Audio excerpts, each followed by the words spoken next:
Come join us in Verdansk. We miss you. We need you. So yeah, it turns out that I am needed in Verdansk. It's actually insane how viral that moment went, and it genuinely was one of the most uncomfortable things I've ever had to deal with on live stream. Come join us in Verdansk. It wasn't clear when we were allowed to switch to different modes, how long we were supposed to play before switching, etc. I didn't actually finish a full 30-minute game, so I went in to play another one, try and get to the end, and then that happened. Come join us in Verdansk. It was really uncomfortable. We miss you. We need you. And it's just been a whirlwind over the last few days of how viral that moment's gone and how many memes there's been. And don't get me wrong, I absolutely love the memes. Keep it coming. It is hilarious. We're witnessing something that almost no one thought would ever happen again. Call of Duty, the king of shooters, the franchise that's dominated every chart for nearly 2 decades, just got humbled. Not by a brand new game, not by a viral indie hit, but by the one rival that's been quietly rebuilding, waiting for its shot. Battlefield 6 didn't just come back, it came back swinging. Within 24 hours of its beta going live, the internet was in chaos. Steam charts were exploding, memes were everywhere, and for the first time in years, you could feel something shifting. The unthinkable had happened. The old rivalry was back, and this time, the roles were reversed. This isn't just a COD versus Battlefield debate anymore. This is a power shift, and the numbers prove it. Somebody a bitch. I get banned. He calls me the N-word, and he can still speak.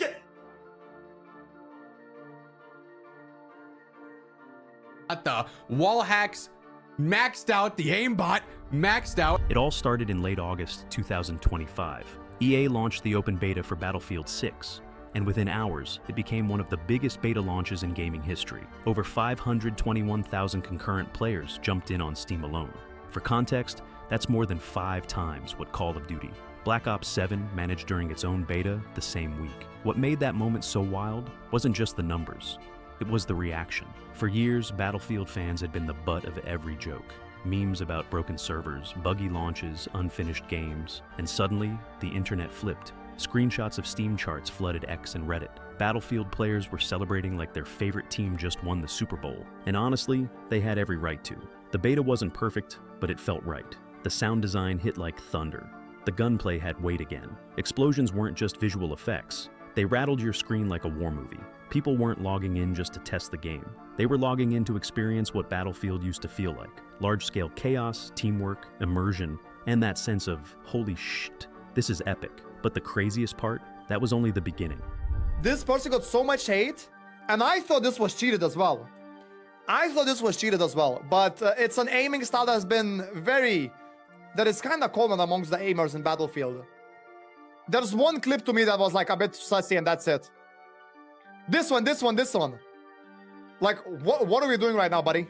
What are we doing right now? But if you look closely, God, what the if you look closely, it does not lock onto anything. There's nothing to be locked on. Look, wait. My friend told me this is not a lock. Wait. That was nuts. Like, I know this is an aiming I style, flicked straight at that guy through the wall. but like, how do you do it this fast? It's like 2 frames, and you're already on another like person. How high is your frame sensitivity?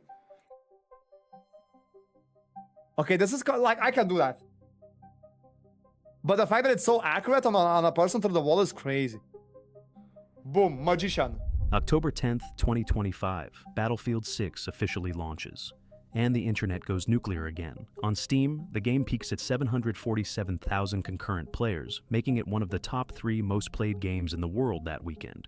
EA hadn't seen numbers like that since Apex Legends launched years ago.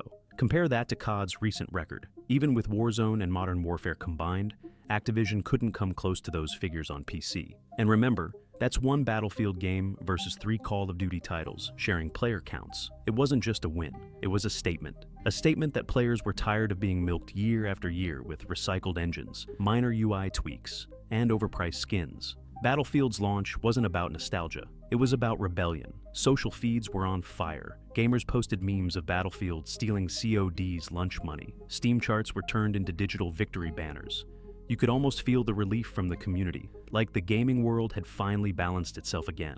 But those numbers weren't just about bragging rights. they meant something deeper. They meant that trust, something Battlefield lost completely in 2021 with 2042, was coming back. And as COD's beta fizzled, people started asking a dangerous question. Has Call of Duty finally peaked? It needs a good progression. There's no progression. We're just testing a game in its current state. And then he's like, yo, we need a battle pass. Let's add a battle pass for sure, for sure. Bro, this isn't Fortnite. Keep that over there. It's the big 25. Get battle passes. Let's be honest, Call of Duty didn't fall because Battlefield suddenly became perfect. It fell because players were exhausted. Every year it was the same cycle. Trailers that looked identical, mechanics that changed for the worse, and servers that somehow always broke on day one. But underneath it all, three core problems pushed players away, and Battlefield just happened to show up at the perfect time. First, the fun died. Skill-based matchmaking became a buzzkill. Casual players couldn't relax anymore. Every lobby felt like a championship match against people using custom controllers and caffeine drips. Instead of playing for fun, matches felt like work. Second, the fairness disappeared. Cheaters and hackers turned multiplayer into chaos. Even with Ricochet anti-cheat, clips of wall hacks and aimbots spread every week. It's hard to enjoy a game when you can't trust what you're seeing. And third, the identity crisis. COD used to be gritty, grounded military realism, but now, it's rappers, cartoon skins, anime swords, and unicorn outfits. You'll have one operator dressed like a tactical soldier, standing next to someone wearing glowing pink armor. It's no longer war, it's cosplay. Players didn't quit because they hated COD. They quit because it stopped feeling like Call of Duty. Meanwhile, Battlefield was quietly doing the opposite. No flashy crossover skins, no dance emotes, no pop culture distractions. Just boots, bullets, and explosions. Authenticity became its marketing weapon, and that's what hit COD hardest. Not that Battlefield stole players, but that it reminded them what shooters used to feel like. While COD fans were busy tweeting, maybe next year will be better, Battlefield fans were busy playing. And behind the memes and the victory laps, there was a deeper truth. This comeback didn't happen by accident. To understand why this comeback matters so much, you've got to remember where Battlefield came from. In 2021, Battlefield 2042 was a train wreck. Missing features, broken gameplay, empty maps. It was so bad that even die-hard fans abandoned it. People said the series was dead. EA stopped talking about it publicly.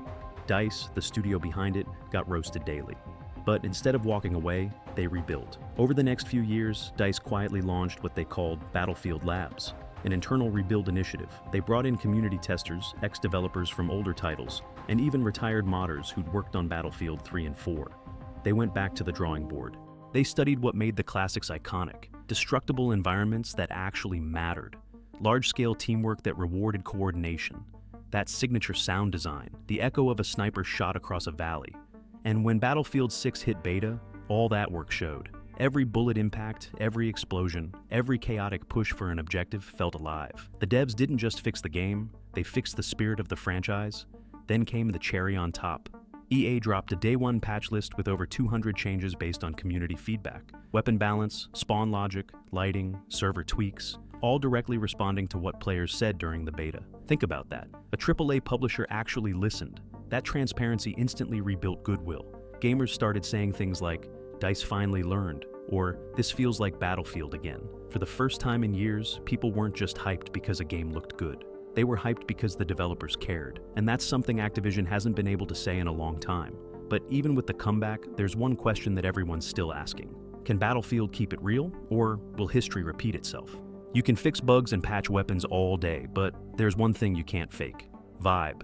And Battlefield 6 nailed it. From the moment you load in, it feels grounded. The sound of boots crunching gravel, the weight behind every reload, the chaos that somehow feels cinematic but never cartoonish. It's immersive in a way Call of Duty forgot how to be. COD, on the other hand, feels confused. One second you're in a tactical firefight, the next you're getting drop-shotted by a neon-armored rapper holding a pink sniper rifle. It's not gritty anymore, it's a circus. Somewhere along the line, Activision stopped designing for immersion and started designing for trend cycles. Meanwhile, Battlefield looked at that chaos and said, we're not doing that here. No celebrity collabs, no dancing skins, no anime operator bundles. Even in the trailers, DICE made fun of that trend, literally blowing up flashy outfits and explosions as if to say, yeah, we're keeping it serious this time. Players noticed, streamers noticed. Suddenly, clips of large-scale battles, tanks, jets, coordinated squad pushes started going viral again. People were saying things like, this feels like Battlefield 3 mixed with Bad Company 2 energy. It wasn't about nostalgia. It was about respecting immersion. Battlefield respected its players' intelligence, while Call of Duty kept treating them like walking wallets. And that difference in tone, that authenticity, became the foundation for one of the biggest cultural comebacks gaming has seen in years. But once the vibe shifted, something else happened online. Something the internet hadn't seen in a decade. The moment Battlefield 6 hit full release, social media went nuclear. Memes everywhere. Steam charts, screenshots turned into bragging rights. Reddit threads with titles like, "The Empire Has Fallen." Battlefield fans who'd spent years getting clowned on were finally the ones laughing. They had the numbers, the gameplay clips, and most importantly, the momentum. One viral post compared Steam player charts side by side.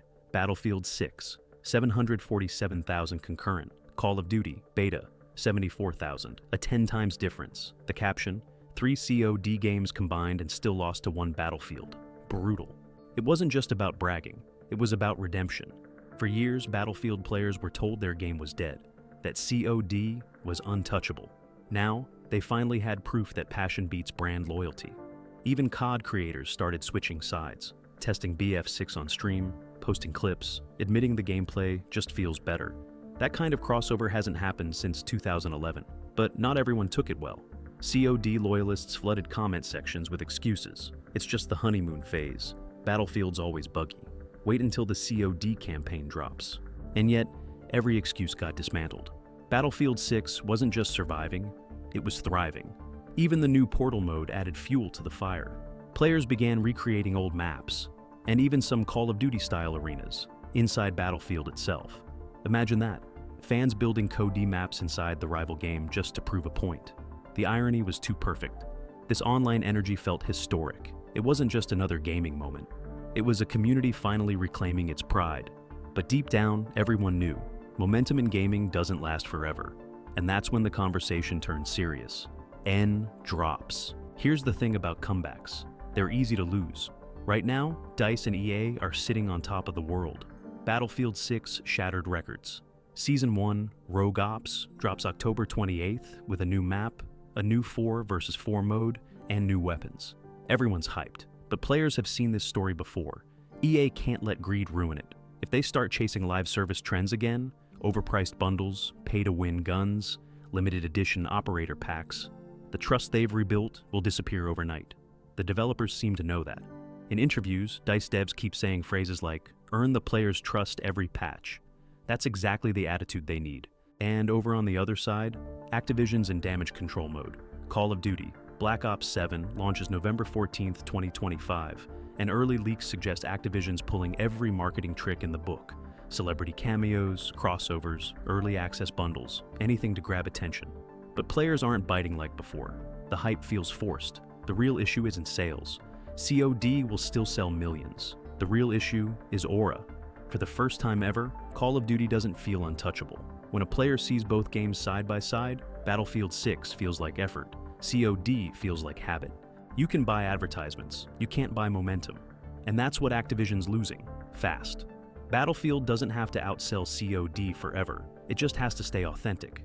Because in 2025, gamers have changed. They care less about brand names and more about who actually listens. If EA stays humble and keeps refining, Battlefield 6 could do what no shooter has done in over a decade, redefine the FPS genre. But if they repeat the mistakes of 2042, the magic dies and the cycle starts again.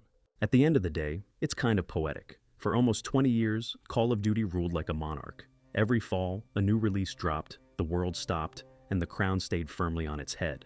But this time, the throne shook. Not because Battlefield 6 was perfect, but because players finally had a choice again. And that's what makes this moment so satisfying. Battlefield 6 didn't just beat Call of Duty in numbers.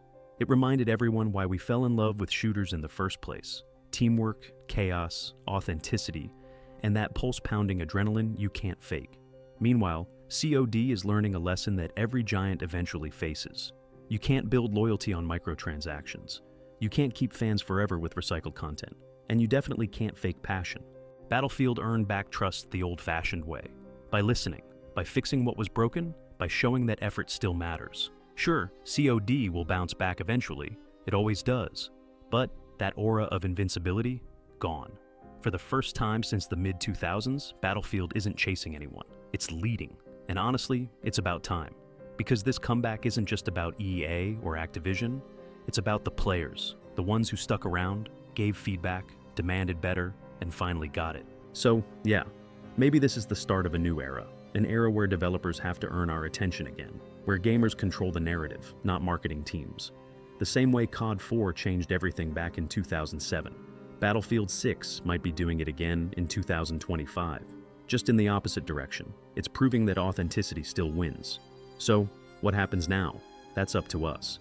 If Battlefield keeps listening and COD keeps pretending nothing's wrong, the entire FPS landscape could shift for good. Giants fall when they stop respecting their fans.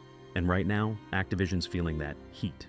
It's a great time to be a gamer again, a great time to see real competition, real innovation, and communities that care. Because when Battlefield 6 launched, it didn't just drop another shooter, it reignited a movement. Call of Duty may have built the throne, but Battlefield just pulled the rug out from under it, and honestly, it's never looked better.